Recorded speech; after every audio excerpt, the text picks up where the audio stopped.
Hello and welcome everybody to Vedanta IAS. मेरा नाम है वीर प्रताप सिंह। साथियों, आज का सेशन बहुत ही ज़्यादा इंटरेस्टिंग होने वाला है क्योंकि आज हम एक ऐसे विषय के बारे में बात करने वाले हैं जिसकी चर्चा आप अपने डेली लाइफ्स के अंदर करते हैं।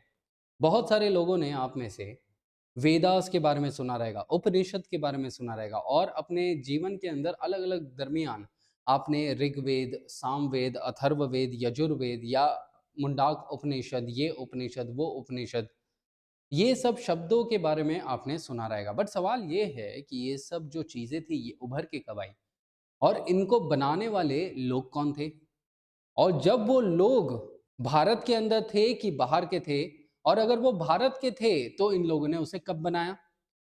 और ये जो लिटरेचर्स बनाए गए थे, इनके अंदर बातें किसकी करी गई? ये सब कुछ ऐसे बहुत बड़े सवालात होते हैं जिनके बारे में एज अ कॉमन सिटीजन तो जानना ही चाहिए, but as a UPSC aspirant तो बहुत अच्छे से जानना चाहिए। आज का सेशन जो है ना साथियों, हम उसी पर्टिकुलर टॉपिक के बारे में बात करेंगे। जब वेदास का जो समय था, जब उस समय पे भारत के अंदर क्या क्या चीजें हुई और कौन से वो लोग थे जिन्होंने वेदास का गठन किया था। So that is going to be the Vedic age, my dear friends. So in this session we shall be talking on the Vedic age. जब हम वैदिक एज की बात करते हैं तो ये वैदिक एज जो है ये एंशंट इंडिया का एक बहुत अभिन्न हिस्सा है। अब एंशंट इंडिया की बात करें तो वैदिक एज जो है ये एज के साथ एक वर्ड जुड़ा होता है, दैट इज आर्यंस। और आर्यंस जो शब्द है ना, आप इनसे भी बहुत ज्यादा अवगत हुए रहेंगे। बहुत अलग अलग समय पे आपने आर्यंस के बारे में सुना रहेगा। कुछ लोग कहते हैं कि आर्यंस जो हैं भारत के अंदर जब आए, मतलब to start with, if I just eliminate this, क्या क्या क्या कहा जाता है कि वैदिक एज जो है ना उसकी शुरुआत आर्यंस ने करी। और ये जो आर्यंस थे वो नॉर्थ इंडिया के अंदर थे। और जो ये आर्यंस नॉर्थ इंडिया के अंदर थे वो लोग एक्चुअल में इंडिया के नहीं थे, वो विदेश से आए थे, अब्रॉड से आए थे। मतलब बेसिकली कुछ लोगों का ये कहना है कि भारत के अंदर जो वैदिक एज की शुरुआत करी थी वो बाहर से आए हुए लोगों ने करी थी। अब ये बाहर से आए हुए लोग ये कहाँ से आए थे बोला जाता है, इनके बारे में बोला जाता है कि ये लोग जो हैं अलग-अलग हिस्टोरियंस हैं यहाँ पे, अलग-अलग जो थिंकर्स हैं वो कहते हैं, कोई कहता है यहाँ पे कि वो सेंट्रल एशिया से आए थे, कोई कहता है कि ये आर्यंस जो हैं वो आर्टिक रीजन से आए थे, कोई कहता है कि ये जो लोग थे वो स्टेपे रीजन से आए थे, ठीक है, यूरेशिया से आए थे। ऐसे अलग-अलग बातें इनके बारे में कही जाती हैं कि ये लोग यहाँ से इमर्ज होके आए। बट इनके कंट्रारी में कुछ इंडियन फिलोसोफर्स, हिस्टोरियंस और कुछ विदेशी फिलोसोफर्स, हिस्टोरियंस ये बात को क्रिटिसाइज करते हैं और बोलते हैं कि नहीं भाई, आर्यंस जो है ना वो इंडिजीनियस हैं, क्योंकि इंडिया जो है ना हमेशा से ही वो अपने आप में ही इवॉल्व हुआ है। मतलब जो जो समय भारत के अंदर आया सब हमने ही लाया। भारत के लोग जो हैं वो हमेशा विकसित हुए हैं और जब जब इस विकसित पना में कुछ नए आविष्कार की या कुछ नए चीज की खोज करी गई है, तब तब हम एक नए युग में परिवर्तित हुए। यहाँ पर लोग कहते हैं कि जैसे प्री हिस्टोरिक टाइम पीरियड मतलब स्टोन एज से यहाँ पर हड़प्पन सिविलाइजेशन के अंदर परिवर्तित किया गया, उसी पर्टिकुलर तरीके से हड़प्पन सिविलाइजेशन के बाद जो है यहाँ पर we are going to transition into the Vedic age, जो कि आर्यंस का होता है। ये एक बहुत ही बड़ा थियरी है, बहुत ही बड़ा डिबेट है, जिसके बारे में कभी और किसी और सेशन में हम जानेंगे। लेकिन अभी के लिए आप बस यही जानिए कि वैदिक एज जो है वो आर्यन से संबंधित है और आर्यंस के विषय में यही कहा जाता है कि ये लोग बाहर से आए हैं, कुछ लोग कहते हैं, बल्कि दूसरे लोग कहते हैं कि वो लोग इंडिजीनियस लेवल पे हैं, मतलब भारत के ही उपजे हुए हैं। जब हम इन्हीं आर्यंस की बात करते हैं तो ये लोग थे कहाँ पे, भारत के कौन से हिस्से के अंदर थे ये लोग, और जब ये लोग थे तो हम इसके अंदर इनके दो भाग क्यों करते हैं, ऋग्वेदिक और लेटर वैदिक। यहाँ पर अगर मैं आपको बताऊं तो वैदिक एज जो है ना साथियों, उसका समय जो है लगभग 1500 बीसी से 600 बीसी के दरमियान होता है। और इस पूरे टाइम पीरियड को हम दो भागों में डिवाइड कर सकते हैं। सबसे पहला जो हो जाएगा वो हो जाएगा ऋग्वेदिक टाइम पीरियड एंड दूसरा हो जाएगा the later Vedic time period. ठीक है, लेटर वैदिक टाइम पीरियड। अब सवाल ये है कि ये जो ऋग्वेदिक टाइम पीरियड है जो कि 1500 से 1000 बीसी के दरमियान होता है, और जो लेटर वैदिक है वो 1000 से 600 बीसी के दरमियान होता है। हमने इनके बीच में डिवीजन करा ही क्यों? ऐसा तो क्या हो गया कि इनके बीच में डिवाइड करना पड़ा? क्योंकि हमने हमेशा से ही क्या देखा है कि जो भारत के लोग हैं या जो इंसान है, जब जब वो कुछ नए चीजों की खोज करते हैं तब तब वो एक नए युग में परिवर्तित होते हैं। सो यहाँ पर भी लेटर वैदिक एज के अंदर परिवर्तित होने का कारण ये था कि कुछ नए डेवलपमेंट्स यहाँ पर देखने को मिले। फॉर एग्जाम्पल अगर मैं बोलूं तो सबसे पहला लिटरेचर का डेवलपमेंट, क्योंकि जो ऋग्वेदिक टाइम पीरियड है 1500 से 1000 बीसी में सिर्फ और सिर्फ एक वेदा बनाया गया, that is known as the Rigveda. और लेटर वैदिक एज में जो बाकी सारे वेदास हैं, दैट इज सामवेद, अथर्ववेद, यजुर्वेद, इसके अलावा इनके साथ साथ जो ब्राह्मणास हैं, अरण्यकास हैं, उपनिषद हैं, ये सब लेटर वैदिक एज के दरमियान बनाए गए, वो ऋग्वेदिक एज के दरमियान नहीं बनाए गए। ऊपर से जो ऋग्वेदिक एज का जो लोगों का जो जीवन जीने का तरीका था वो अलग था। यहाँ के लोग जो थे वो बंजारे थे, वो इधर उधर घूमते रहते थे, लेकिन जब उन्होंने एक जगह स्थिर होने का सोच लिया, विचार कर लिया, जब वो एक जगह लोकेट परमानेंट होने का विचार कर लिया, तब जाके ये लोग लेटर वैदिक एज के अंदर परिवर्तित हो जाते हैं। और यहाँ पर हम क्या करते हैं कि यर द पॉलिटी, इकोनॉमी, सोसाइटी वाला जो पूरा स्ट्रक्चर है ना वो अलग रहेगा, वो बदला हुआ रहेगा। इसके अलावा यहाँ पे क्या देखा जाता है कि जब 1000 बीसी की हम बात करते हैं, जो कि यहाँ पे एक डिफरेंसिंग फैक्टर है, 1000 बीसी के दरमियान भारत के अंदर सबसे जो मजबूती वाला और सबसे बड़ा डेवलपमेंट हुआ था, दैट इज हमने आयरन का खोज करा।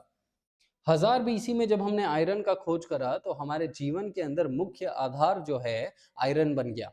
उसकी वजह से हम एक नया युग में परिवर्तित करते हैं। और इसके अलावा सबसे मुख्य बात यह थी कि जो ऋग्वेदिक एज के अंतिम समय में जो शूद्र का जो एस्पेक्ट है ना उसकी शुरुआत यहाँ पे करी गई थी। सो इसके वजह से भी हम यहाँ पर दूसरे एक नए युग में परिवर्तित करते हैं। सो ये मेजर डिफरेंशिएटिंग फैक्टर हैं जिसमें हम ये समझ सकते हैं कि जो ऋग्वेदिक का समय है वो कितना ज्यादा डिफरेंट है from the later Vedic time period, and इसी के वजह से हम लेटर वैदिक के अंदर परिवर्तित करते हैं। सो यहाँ पर this is going to be the basic. अब कमिंग बैक, ये बेस होने के बाद अब अगर हम इनके ऋग्वेदिक और लेटर वैदिक के बारे में थोड़ा और बातें जान ले तो ये इंडियन सब कॉन्टिनेंट है। अब ये जो इंडियन सब कॉन्टिनेंट है ना साथियों, आप याद रखना कि उस जमाने में इंडिया मतलब आज के जमाने का इंडिया नहीं, उस जमाने का इंडिया मतलब there is going to be the whole of the Indian subcontinent, तो पाकिस्तान को इंक्लूड करके बनता है इंडिया। सो कहा जाता है कि जो अर्ली वैदिक मतलब ऋग्वेदिक टाइम पीरियड में जब जो आर्यंस थे ना वो इस भाग में थे, वो नॉर्थ वेस्ट फ्रंटियर वाले एरिया में थे, मतलब पाकिस्तान जो वेस्टर्न पार्ट ऑफ इंडिया है वहां पर थे। जबकि लेटर वैदिक एज में वो गैंगेटिक प्लेन्स के अंदर आ गए, और यहाँ पर जब वो लोग थे इस एरिया के अंदर, सो उनका जीवन जीने का तरीका था, और यहाँ जब वो लोकेट हो गए तो उनके जीवन जीने का तरीका और ज्यादा बदल गया। सो ये भी एक दूसरा कैरेक्टरिस्टिक फीचर है for dividing the Vedic age into two parts. Now coming back to the main agenda, इनके ओवरव्यू की बात करें, सो आर्यंस जो है ना, ये शब्द अपने आप में ही इनिशियली इसका मतलब सेक्टेरियन लेवल पे नहीं था। आर्यंस जो है इनिशियली इसका अलग अलग मतलब लोग निकालते हैं, दैट इज कोई बोलेगा कि ये नोबल, एज अ जो वर्ड नोबल है ना वो आर्यन से संबंधित है। इसके अलावा कोई बोलेगा कि जो आर्यंस हैं वो एक एक पर्टिकुलर कम्युनिटी लाइफ की बात करते हैं। लेकिन लेटर ऑन टाइम पीरियड पे आर्यंस को जो है सेक्टेरियन लेवल पे जोड़ दिया गया, दैट इज रेस। मतलब आर्यंस एक रेस है, और यही रेस को यहाँ पे कहा गया कि आर्यंस सबसे ऊपर वाली रेस है। So initially it was not a sectarian aspect, but later on it was made a sectarian aspect by some of the individuals, and उसके बाद से बहुत सारे लोग इसी पर्टिकुलर अफवाहों में चलते आते हैं कि आर्यन मतलब एक बहुत ही ऊंचा वाला रेस, ऊंचा वाला दर्जा। सो ये चीज कहा जाता है। अब अगर आर्यंस के जीवन की बात करें तो आर्यंस जो है ना, ये इनिशियल टाइम पीरियड पे आर्यंस इनका एक ट्राइबल लाइफ है। एक ट्राइबल लाइफ मतलब these particular people they are going to be associated with you know the tribal life. ये एक जगह से दूसरी जगह बस जाते रहते थे, जंग करते रहते थे, इन ये एक जगह पर कभी लोकेट नहीं होते थे। और जब ये एक से एक जगह से दूसरी जगह जाते रहते थे, मतलब बंजारे जैसे थे, तो इनके जीवन में जो कैटल है ना, उसका सबसे ज्यादा महत्व था। सो ये जो लोग थे, ये कैटल रियरिंग वाले लोग थे और एनिमल हस्बेंड्री वाले लोग थे। ये पेस्ट्रल लोग थे जिनको बस खाना था, पीना था, ऐश करना था, बस वही मेजर एस्पेक्ट था। एंड जब ये लोग दूसरे दूसरे जगह पर जा रहे हैं तो जाहिर सी बात है वहां पर दूसरे ट्राइब्स ऑलरेडी लोकेटेड रहेंगे, तो उनके साथ क्या होता है कि कॉन्फ्लिक्ट्स होते थे। तो इस कॉन्फ्लिक्ट्स के लिए आर्यंस जो है ना, एक बहुत ही महत्वपूर्ण जानवर को यूज करते थे, that was the horse. So horse इनके लिए बहुत ही ज्यादा महत्वपूर्ण था और इन्हीं घोड़े के मदद से इन लोगों ने कई जंगें जीती। क्योंकि घोड़े क्या होते थे ना, वो बहुत स्विफ्ट होते हैं, वो इधर उधर लचीले होते हैं, मूव कर सकते हैं। That is the another major aspect. और ऐसे करते करते क्या हो गया, इन लोगों ने खुद को यहाँ पर स्टेशन कर दिया। और अभी इनका जीवन शैली ऐसा ही है कि ये ट्राइबल लोग हैं, ये वहां पर अच्छे से जीना चाहते हैं एंड ऑल दैट, मतलब नॉर्मल जीना चाहते हैं, पेस्ट्रल जैसा, यहाँ वहां मूव करते रहेंगे, अभी तक ये सेटल्ड लाइफ नहीं जिएंगे। ठीक है, so that is going to be the general overview. और जब यही मेजर एस्पेक्ट से जब वो इस एरिया के अंदर रहते हैं तो उस टाइम पीरियड को हम बोलते हैं ऋग्वेदिक। लेकिन जब उनके जीवन में परिवर्तन आता है तो उस टाइम पीरियड पे हम उसको डिवाइड कर देते हैं और कहते हैं the later Vedic time period. So this is going to be the main scenario of this aspect. ठीक है, सो अब यहां पर जब हम इसके आगे बात करेंगे, ठीक है, इसके आगे जब हम बात करेंगे, सो सबसे पहले तो यही आपको मैं कहूं कि आप हमारे जो वेरांदा आईएएस का जो इंस्टाग्राम हैंडल है, आप उसे भी फॉलो कर सकते, आप उसे भी फॉलो करिए, बिकॉज यहाँ पर बहुत ही ज़्यादा इन्फॉर्मेटिव कंटेंट हम जो हैं हम जनरली प्रोवाइड करने का प्रयास करते हैं, जिससे आपके लाइफ के अंदर आप बहुत सारी नई नई चीज़ें सीखें और यूपीएससी के अंदर आप, यूपीएससी स्टेट पीसीएस के अंदर आप जो भी इंफॉर्मेशन यहाँ से कलेक्ट करें उसे आप एक्यूरेटली अप्लाई कर सकेंगे। ठीक है, सो अब और फिर हम हमारे टॉपिक के बारे में बात करें तो यहाँ पर देखिए, जब भी हम वैदिक एज के बारे में बात कर रहे हैं तो यहाँ पर वैदिक एज में हम क्या देखते हैं कि सबसे पहले मैंने आपको इनका टाइमलाइन बता दिया कि ये कब से आते हैं। फिर इनका ओरिजिनेशन के बारे में हमने बात कर ली कि ये कहाँ से क्या कर रहे हैं। फिर कोई लोग बोलते हैं कि ये बाहर से आ रहे हैं तो देर इज अ माइग्रेशन। और फिर इनका जो लाइफस्टाइल है, हमने देखा कि ये लोगों के, इन लोगों के लिए क्या इंपॉर्टेंट है, कैटल इंपॉर्टेंट था। अब कैटल जब इंपॉर्टेंट है इन लोगों के लिए तो कैटल का चारा भी इंपॉर्टेंट रहेगा, दैट इज द फॉडर। अब फॉडर के लिए ये दूसरे दूसरे एरियाज के अंदर जाएंगे क्योंकि ये खुद तो इतना ज्यादा कल्टीवेशन कर नहीं रहे हैं।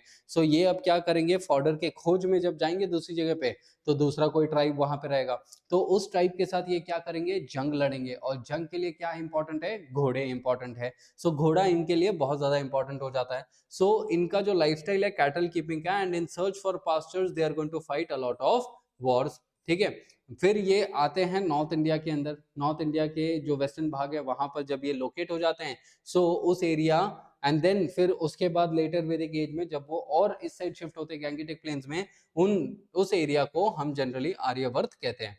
फिर आर्य मतलब क्या, नोबल, जैसे मैंने आपको अभी थोड़ी देर पहले बताया। जो आर्यंस हैं, आर्यंस मेजरली क्यों जाने जाते हैं, फॉर दी वेदास। वेदास मतलब क्या, देखो वेदास जो है वो रूट वर्ड है विद, विद मतलब टू नो, विद मतलब टू नो। तो यहाँ पर जब भी हम कोई चीज को जानने का प्रयास करते हैं ना, सो वो जो पूरा चीज हो जाता है दैट बिकम्स नॉलेज। अगर आप कोई चीज को जानने का प्रयास कर रहे हैं so that is going to become knowledge. अब ये जो हैं ये लोग पेस्ट्रल लोग हैं, ऑलराइट, मतलब ये उस समय तक उस एरिया के अंदर रहेंगे जब तक वो एरियाज उनके जो फॉर्डर के रिक्वायरमेंट है वो फुलफिल नहीं कर रहे हैं। जे एक बार जब फॉर्डर खत्म हो गया वहां का फिर वो दूसरे एरियाज के अंदर माइग्रेट कर जाएंगे और वहां पर अपना काम करना शुरू करेंगे। ठीक है, एंड इन लोगों का ये जो लोग थे, ठीक है, ऑलराइट, सो अभी इसके लिए इतना ही देखते हैं अपने नाउ। यहां पर हमारा जो मेन, ये इसके अंदर हम और ज्यादा डिटेल में चीजों को समझेंगे, क्योंकि कहा जाता है कि जो हमारे लोग हैं वो कहते हैं कि पुरुष प्रधान सोसाइटी, पेट्रियार्कियल सोसाइटी। सो अब ये जो पेट्रियार्कियल सोसाइटी है वो है क्या, क्योंकि हम जनरली आज के टाइम में ये चीज बोलते हैं कि पेट्रियार्कल मतलब मेल डोमिनेटेड सोसाइटी होना चाहिए और हर एक जगह जो पुरुष है उसी की बात रखी जानी चाहिए, पुरुष की ही बात को आगे बढ़ाना चाहिए, और ये सदियों सदियों से चलता आ रहा है। लेकिन जब हम ऋग्वेदिक सोसाइटी की बात करते हैं तो इस ऋग्वेदिक सोसाइटी के अंदर वो जो पेट्रियार्की का मतलब है ना वो टोटली डिफरेंट था, क्योंकि ऋग्वेदिक सोसाइटी भी पेट्रियार्कियल सोसाइटी ही है। लेकिन यहाँ पर पेट्रियार्की के साथ साथ महिलाओं को वो सम्मान वो इज्जत भी दी जाती थी। महिलाओं को यहाँ पर घर में बोलने का मौका दिया जाता था, महिलाओं को बाहर पढ़ने का मौका दिया जाता था। और जब हम ऋग्वेद की बात करते हैं जो कि इतना महत्वपूर्ण लिटरेचर है, जो रिलीजियस लेवल पे अलग अलग भगवानों की बात करता है, सो ये ऋग्वेद को ना ही सिर्फ पुरुषों ने कंट्रीब्यूट किया बल्कि महिलाओं ने तक कंट्रीब्यूट किया है इसमें। द वुमेन आज के समय में और या अतीत के समय में महिलाओं को कंसिडर किया जाता था कि वो सक्षम नहीं है अपना कोई भी पॉलिटिकल डिसीजन लेने के लिए। लेकिन यहाँ पर आप देखिए कि ऋग्वेदिक समय में जो ट्राइब्स को मैनेज करने के लिए जो सभा एंड समिति आयोजन किया जाता था, उस सभा एंड समिति के अंदर जो महिलाएं थी ना उनको बोलने का अधिकार था। वो पहले बोल सकती थी, अगर कोई बोल रहा है तो उसके काउंटर कर सकती थी, ये अधिकार दिया गया था। यहाँ पर आप कोई भी तरीके का चाइल्ड मैरिज नहीं देखेंगे, बाल विवाह नहीं देखेंगे, यहाँ पर आप फीमेल इन्फेंटिसाइड नहीं देखेंगे, जो भ्रूण हत्या आपने कहते हैं ना, छोटी छोटी बालिकाओं का हत्या कर देना, वो यहाँ पे नहीं था। यहाँ पे जो ये वाला सिस्टम है दैट इज विडो रीमैरिज। ठीक है, विडो रीमैरिज के सिस्टम पे भी कहीं ना कहीं कहा जाता है कि भाई महिलाओं जो विडोज थे ना उनका कई कई दफा जो है रीमैरिज करवाया गया, ये कहा जाता है। मतलब जब हम बाकी सारी चीजें देख रहे हैं कि महिलाओं का सम्मान किया जा रहा है, तो उस समय पे सो जाहिर सी बात है कि महिलाओं का सम्मान इस लेवल का था। तो पेट्रियार्की का मतलब क्या हो गया कि पुरुष प्रधान सोसाइटी तो है लेकिन पुरुष जो है वो अपना काम करेगा और महिलाओं को सम्मान देते हुए महिला अपना काम करेगी। So they were yet equal. So patriarchy doesn't mean the inequality with man being the superior, but equality with man taking care of the family and women simultaneously helping the man. So ये था situation पूरा इस particular time period में। ऊपर से ऋग्वेदिक time period की society की अगर मैं और बात करूं तो यहाँ पर इनका जो सोसाइटी था ना उसके अंदर अगर हम देखें, so it is going to be a tribal society. Tribal society मतलब ये सब लोग जो है ना, इतना ज्यादा डिस्क्रिमिनेशन इनके बीच में नहीं था। डिस्क्रिमिनेशन क्यों नहीं था? क्योंकि ये जो लोग थे ये उस टाइम पे भी वर्ना के अंदर डिवाइड किए गए थे। अब जनरली वर्ना की जब हम बात करते हैं, तो जब मैं यहाँ पे बोल रहा हूँ कि ऋग्वेदिक लोग भी वर्ना के अंदर डिवाइड किए गए थे, तो आपके मन में एक ख्याल आया रहेगा कि वर्ना मतलब क्या हो जाएगा, ये जो ब्राह्मण क्षत्रिय वैश्य शूद्र। और ये जो वर्ना मतलब जो जिस वर्ना में जन्म लेगा वो उसी वर्ना का कहलाएगा, ऐसा ही ना। लेकिन इस जमाने का वर्ण व्यवस्था अलग था। इस जमाने में सिर्फ ब्राह्मण क्षत्रिय और वैश्य ही थे, और ये लोग भी जन्म के माध्यम से नहीं बल्कि इनके काम के माध्यम से एक वर्ण के अंदर कहे जाते थे। एक परिवार है जिसमें पिता जो हैं वो शिक्षक हैं, पिता जो हैं वो उनके पास रिलीजियस लेवल का ज्ञान है तो वो ब्राह्मण कहलाएंगे, उनके बेटे जो एक ट्रेडर हैं वो वैश्य कहलाएंगे, लेकिन और उनके बेटे जो कि उस ट्राइब की रक्षा करते हैं तो वो क्षत्रिय कहलाएंगे। तो एक ही कुल के व्यक्ति ब्राह्मण क्षत्रिय और वैश्य कहलाए। तो यहाँ पर जन्म के माध्यम से नहीं बल्कि कर्म के माध्यम पे यहाँ पे सोसाइटी को डिवाइड किया जाता था। तो इसकी वजह से जो ऋग्वेदिक सोसाइटी है वो इतना ज्यादा डिविजिव नहीं था। लेकिन जो लेटर वैदिक सोसाइटी है वो और ज्यादा डिविजिव हो गया, क्योंकि यहाँ पर शूद्र को ऐड किया गया। और शूद्र जब ऐड हुआ तो उसके वजह से जो समाज है ना, उसने अपना पूरा जो बोझ है, जो सारा दुख दर्द है, जो सारा पीड़ा है और जो सारा ऑपरेशन है वो शूद्र के ऊपर डाल दिया। क्योंकि यहाँ पर बोला गया कि जो ब्राह्मण क्षत्रिय वैश्य शूद्र है ना, वो लॉर्ड ब्रह्मा के अलग अलग अंगों से उभर के आए हैं। इसके लिए शूद्र जो है वो कदमों के स्थान पर है, इसीलिए हमारे समाज के अंदर भी शूद्र कदमों के स्थान पर रहेगा। जो कि ये चीज वेदास वेदास बोल नहीं रहे थे, लेकिन वेदास के अंदर ऐड किया गया था लेटर ऑन टाइम पे, in order to just tell the people, to inform the people कि भाई ऐसा सिचुएशन है। सो ओरिजिनली वरना कैसा था, लेटर ऑन वरना कैसा हो गया। And later Vedic time period पे क्या हो गया कि जो समाज है ना वो और ज्यादा रिलीजियस हो गया। अर्ली वैदिक टाइम पीरियड पे भी रिलीजियस था, लेकिन वो रिलीजियस के अंदर एवरीवन वाज इक्वल, हर एक के पास अधिकार था कि कोई भी रिलीजियस का कर्मकांड रिचुअल जो है वो करने का। लेकिन लेटर वैदिक टाइम पीरियड पे किसी के पास इतने अधिकार रहे ही नहीं कि उनको कर्मकांड करने का मौका दिया जाए, बट मेजर अधिकार किसके पास चले गए, ब्राह्मण्स के पास। क्योंकि यहाँ पे क्या बोला गया कि अगर आपको सबसे अमीर बनना है तो आपको रिचुअल करना पड़ेगा, अगर आपको सबसे नामचीन बनना है तो रिचुअल करना पड़ेगा, अगर आपको अगले जन्म में ऊपर वाले वर्ण के अंदर पैदा होना है तो रिचुअल करना पड़ेगा। और हमेशा ये रिचुअल जो करना पड़ता, जो कॉमन मैन है और भगवान है उनके बीच में कोई डायरेक्ट कनेक्शन नहीं था, लेकिन बीच में एक व्यक्ति थे जिनका नाम था, जिनका वर्ण था ब्राह्मण। तो ब्राह्मण लोगों ने हमेशा क्या किया, ये रिचुअल्स को कंडक्ट किया। सो कहीं ना कहीं जो डोमिनेंसी ऑफ ब्राह्मण है ना वो बढ़ गया यहाँ पे। सो लेटर वैदिक टाइम पीरियड पे जो डोमिनेंसी है वो बढ़ जाता है। इसके अलावा जो पेट्रियार्की है ना वो भी यहाँ पे बदल जाता है, जिसमें एक्चुअल में मेल डोमिनेटेड सोसाइटी कहलाया जाता है। एंड जो महिलाओं को जो अभी तक स्थान दिया गया था अलग अलग जगहों पे, वो स्थान उनसे छीन लिया जाता है। एजुकेशन कम दिया जाता है, उनका जो पार्टिसिपेशन इन द सभा एंड समिति था जो ट्राइब के फंक्शनिंग में काम आता था वो उनसे छीन लिया गया।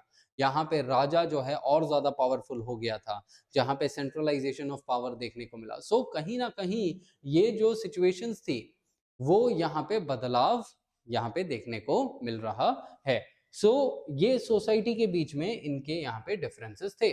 ऑलराइट, देन यहाँ पे लेटर ऑन टाइम पे जब हम रिलीजियस लेवल की बात करें, जो लिटरेचर वाले लेवल पे बात करें, तो मैंने आपको पहले ही बताया कि जो ऋग्वेदा है, ऋग्वेदा सिर्फ ऋग्वेदिक टाइम पीरियड पे कंपोज किया गया, लेकिन जो बाकी सारे वेदास हैं वो कब कंपोज किए गए, in the later Vedic time period.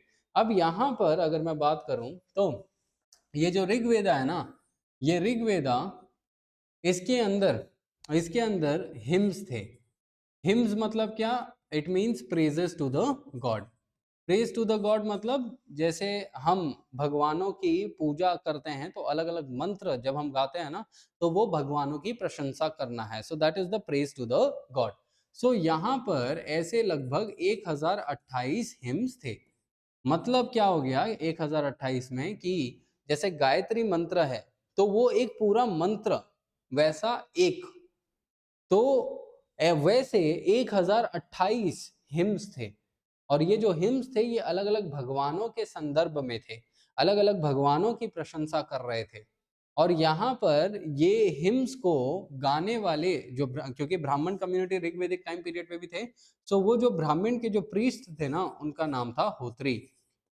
यहाँ पे कहा जाता था कि अगर आपको कुछ भी सफलता करना है तो आप बस भगवान का नमन करिए। यहाँ पे ये नहीं बोला जा रहा है कि आपको कर्मकांड करना है, रिचुअल्स करने हैं या कुछ एकदम एक्स्ट्राऑर्डिनरी करना है, नहीं, बस भगवान की नमन करिए, भगवान से प्रेम करिए, भगवान की आराधना करिए, आपका काम सफल जरूर होगा। तो ऋग्वेद में वो बातें करी जा रही थी, ऋग्वेद में थोड़ा गहराईपन में जो बातें हैं ना वो करी जा रही थी। फिर उसके बाद लेटर वैदिक टाइम पीरियड पे सामवेद बना। सामवेद जो है इसको वेदा ऑफ म्यूजिक भी कहा जाता है, क्योंकि इसके अंदर जो म्यूजिक का, जो गायिका का जो बेस होता है, स्वर, राग एंड ताल, उसका यहाँ पर एडिशन किया गया। और फिर सामवेद के अंदर जो भी म्यूजिक का एडिशन किया गया वो म्यूजिक के माध्यम से जो ऋग्वेद के ये जो हिम्स थे ना उसको उसका उच्चारण किया गया। क्योंकि ऋग्वेदिक जो हिम्स थे उसका सबसे पहले उच्चारण जो है सिर्फ मंत्रों को बोल के किया जाता था, लेकिन सामवेद में ये बोला गया कि अगर हम इन मंत्रों के साथ म्यूजिक को ऐड करेंगे तो कहीं ना कहीं भगवान से हमारी जो गुहार है ना वो जल्दी पहुंचेगी। तो इसके वजह से सामवेद के चीजों को, जो म्यूजिक को ऋग्वेद के साथ ऐड किया गया और फिर जाके वो जो मंत्र हैं, जो भजन हैं, वो सब गाए गए। इसके अलावा जब हम यजुर्वेद की बात करते हैं तो यजुर्वेद जो है वो साइंस ऑफ सैक्रिफाइसेस है। क्योंकि लेटर वैदिक एज बहुत ज्यादा रिचुअलिस्टिक हो गया था, तो यहाँ पे कहा गया कि जो सैक्रिफाइसेस है ना, वो हमें क्यों करने चाहिए? जो सैक्रिफाइसेस है, वो जब हम कर रहे हैं, तो वो हमें इस चीज़ के लिए ये वाला सैक्रिफाइस करना चाहिए, ये चीज़ को पाने के लिए ये वाला सैक्रिफाइस करना चाहिए, जो गृहस्थी है उसके लिए ये सैक्रिफाइस होगा, जो पब्लिक है उसके लिए ये सैक्रिफाइस होगा। सो अलग-अलग प्रकार के सैक्रिफाइसेस जो किए जाने चाहिए, वो यजुर्वेद में लिखे गए। और सामवेद में लिखे गए कि अलग-अलग सैक्रिफाइसेस में अलग-अलग कौन से म्यूजिक बजेंगे, वो सामवेद में लिखे गए। अथर्ववेद को कहा जाता है कि it is the Veda of charms and evils. मतलब इविल्स को भगाने वाला जो वेदा है ना, जो भी भूत प्रेत वगैरह को भगाना अगर होता है, तो उसके लिए अथर्ववेद यूज किया जाता है। इसके अलावा अथर्ववेद की सबसे खास बात यह है कि कहा जाता है कि जो भी ऐसी एक्स्ट्राऑर्डिनरी बीमारी आएगी ना इस धरती पे, उसको सॉल्व करने का एकमात्र अपेक्षा जो है आपका अथर्ववेद है। क्योंकि अथर्ववेद के अंदर इतना ज्ञान है कि कहा जाता है कि जब कोविड पैंडेमिक आया, तो बहुत से ऐसे डॉक्टर्स थे जिन्होंने अथर्ववेद की तरफ अपना रुख मोड़ लिया था। क्योंकि अथर्ववेद के अंदर ऐसे-ऐसे चीज़ें बताई गई कि धरती के अंदर जो भी पदार्थ पाए जाते हैं, उसका और इंसानी शरीर का क्या संकलन है। कैसे उन चीज़ों को यूज़ किया जा सकता है और इंसानी शरीर को ठीक किया जा सकता है। तो द डिजीज़ेज़ वगैरह को भगाने के लिए अथर्ववेद का वापराश यहाँ पे किया गया। और यहाँ पर आप देख सकते हो कि कैसे सब लोग बैठे हुए हैं, ठीक है? इनिशियल टाइम पीरियड पे ऋग्वेद का है, बट लेटर ऑन ये जो है ये इनिशियल टाइम पीरियड पे है। लेटर वैदिक एज के टाइम पे इतना ज़्यादा यहाँ पे एडिशन, मतलब महिलाओं को इतना स्थान नहीं दिया गया था। तो साथियों, this is the brief understanding. अगर मैं वैदिक एज की बात करूं तो वो बहुत गहरा है, क्योंकि अगर ऋग्वेद, सामवेद, अथर्ववेद, यजुर्वेद के बारे में अगर मैं बात करूं ना, तो उसके अंदर ही बहुत टाइम लग जाए और वो बहुत इंटरेस्टिंग टॉपिक्स भी होते हैं दो। लेकिन आपको एक जनरल ओवरव्यू देने के लिए ही बस ये सेशन कंडक्ट किया गया था, ताकि आपको थोड़ा एक जनरलाइज्ड ओवरव्यू मिल सके कि वैदिक एज का जो समय है उसके बारे में क्या-क्या थोड़ी बहुत इंपॉर्टेंट बातें हैं जिसको हमें जान लेना चाहिए। तो इसी के साथ साथियों, इस सेशन के लिए बस इतना ही। I thank every one of you for watching me, for watching Veranda IAS Academy, and take care everybody, study well, all the best एंड जय Hind. Veranda IAS, where your dream becomes reality.